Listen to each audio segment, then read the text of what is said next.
Ladies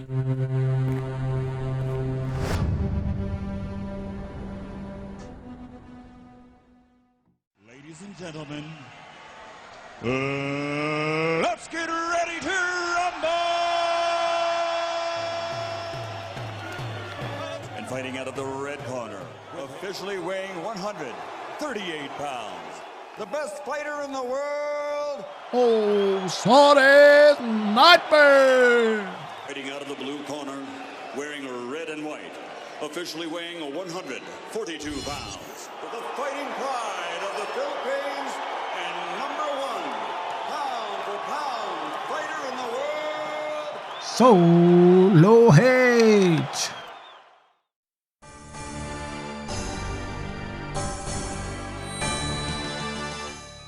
Fasani's Nightmare, an intense solo encounter between yourself and the worst that Nightmare can throw at you.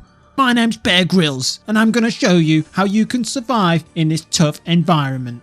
Fasani attacks with mage, range and even melee. You're going to need to have your mouse cursor hovering over the protection praise at all times. If your mouse cursor is in Narnia, she'll hit you in the face, like this. Every now and then Fasani will get horny and impregnate you with a parasite. You're going to need to drink a Sanfew serum or a Relisum's balm in order to prevent taking huge damage. Sometimes Fasani can give birth to her own babies. One of them attacks with mage and one of them attacks with range. You're going to need to play whack-a-mole to get rid of them using a crush weapon. Sometimes Fasani will spawn mushrooms in all over the map. These are not good mushrooms. You do not want to eat these. If you do, you're going to yawn and get your prayer drained. Fasani even splits the map into 4 quadrants. Only one of these quadrants is safe and the other 3 will fly you to death very quickly. Do not stand in these areas and avoid the black holes on the floor. When you finish meleeing Fasani, you want to whip a trident on and start charging up the totems. After repeating this boring process 4 times, you're going to have to finish her off. She spawns a shit ton of black holes all over the floor which you need to dodge while attacking her.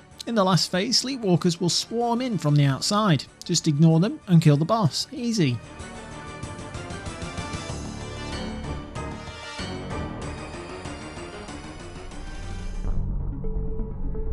So, what kind of loots does Fasani's Nightmare drop? One of the best drops, I would say, is probably the Bass, You can actually reuse the Bass to do another kill, and it just really helps you get more KC, to be honest. And if that wasn't enough, you can even get uncut emeralds and uncut rubies in quantities of 10 to 50.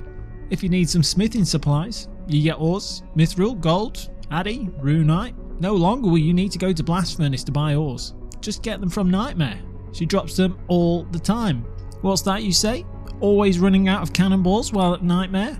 Well, look no further. Nightmare drops cannonballs as well. She even drops Zami Brews if you ever needed those things. And can we all just appreciate here the time and effort that has gone in to putting all potions as 3 doses on the floor so that you have to sit there and decant them just to fit them in your invent after every kill.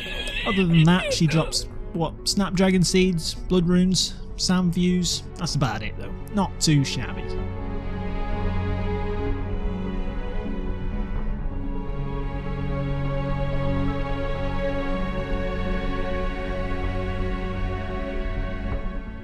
But yes, you're going to tell me, Harry, you're an idiot. Nobody goes there for that. They go there for the uniques, i.e. the full Inquisitors, the big orbs, the staff, the pet, and now even the parasitic egg.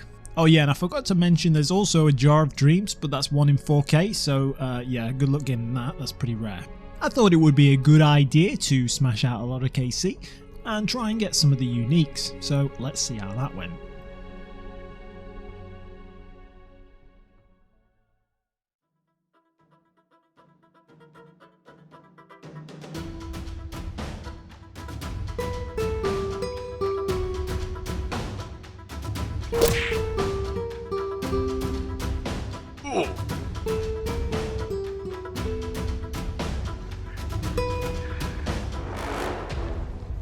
Harry Potter is dead!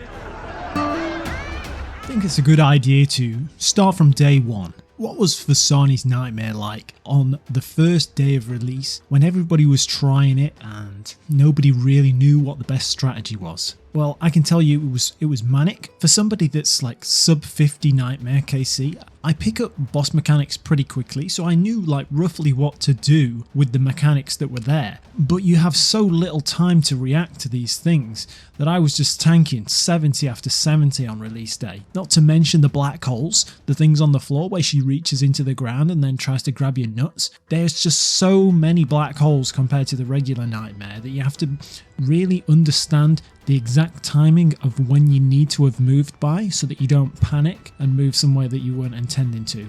I think I even remember taking damage because I was trying to trident when I should have been trying to move. So that's just a priority thing that's kind of developed over time.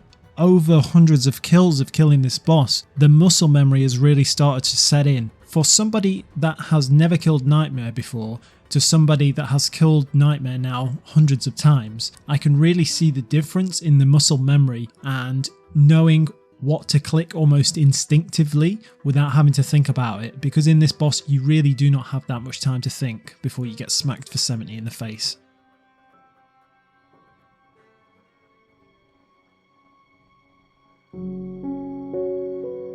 What I would kind of take away from that is that if you're really struggling, if it's really stressful, don't worry, because it does become a little bit more reclined over time. It's the same thing over and over, and as long as you're paying some attention, then you should get along just fine.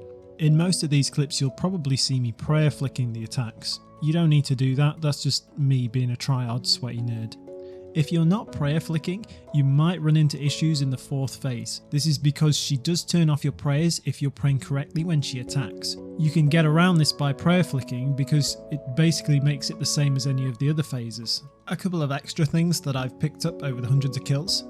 One is that if she's in the flower phase and the totem that you have left to charge is on the opposite corner to the safe quadrant, you can wait until the hands pop out of the ground and then click on the totem. Your character will run over and get a cheeky trident hit, and then you have to click back as soon as you see the XP drop, and you should avoid the massive hole underneath her.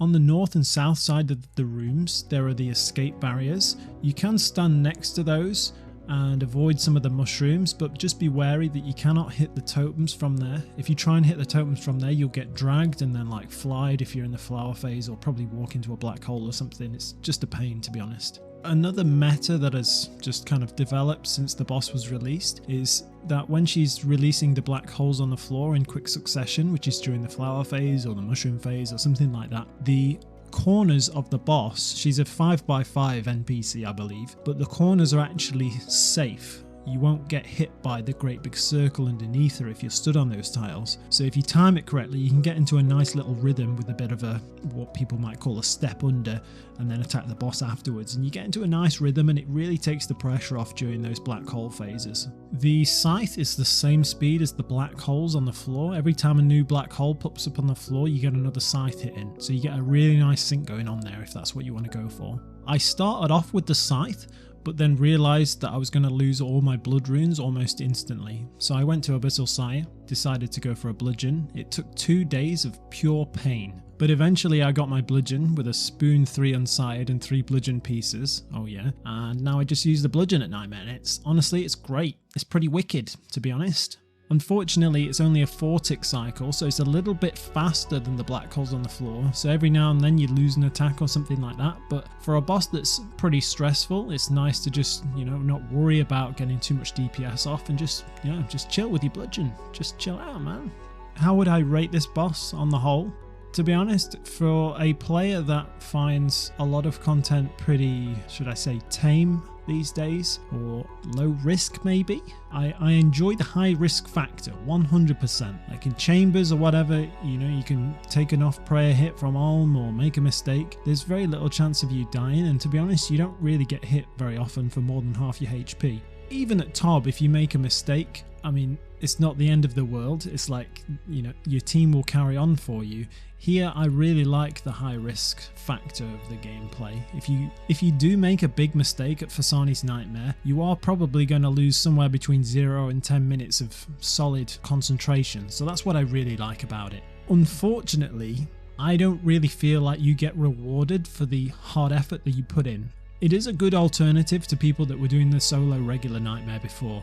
I don't know exactly how long it used to take people to do solo regular nightmares, but I think it's somewhere between 15 and 20 minutes. That's a ridiculous amount of time for a nightmare kill. I would expect most people here to get somewhere between maybe 8 and 11 minute kills. That's pretty good, to be honest, compared to the regular nightmare. And on top of that, you don't really use many supplies either, which is just fantastic. I love the way they've done that. I do find myself feeling slightly frustrated with the drop rates. Sometimes the drop rates that are released aren't correct. We found that out on day of release, where people were getting the Sleepy Tablet, which upgrades your Draken's medallion so that you can literally teleport very close to the nightmare. If you do not have that teleport, you have to literally run all the way from Theatre of Blood. I would say it saves somewhere between 1 and 2 minutes per kill. People were getting this tablet from regular Nightmare on release. And I think as well, on release, there were literally no unique drops within the first 24 hours, something like that. It's kind of scary because like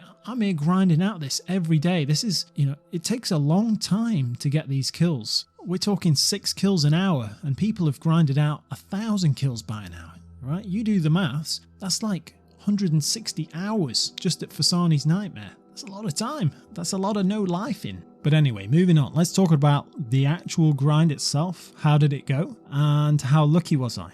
Well, I ended up getting my tablet upgrade at 73 KC. Apparently it's 1 in 100 drop rate, so this is slightly under the rate. I was very happy with that. It was just a massive buzz when we got this because it speeds up your kills, as I said, and it's just a nice one to not go dry for. What happened after then, I would never have imagined happening. Somehow, I have no idea how this happened, I ended up getting a Jar of Dreams. The 1 in 4k drop rate, rarer than a harmonized orb, with literally no use apart from a POH cosmetic upgrade. The Jar of Dreams is up there as one of the most unlucky moments of my account, but it's not all bad, because about 100kc later, this happened. Oh, it's huge claw specs, to be honest.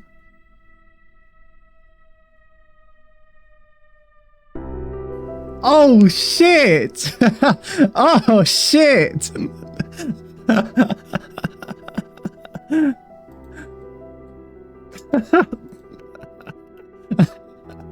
Okay, I believe you.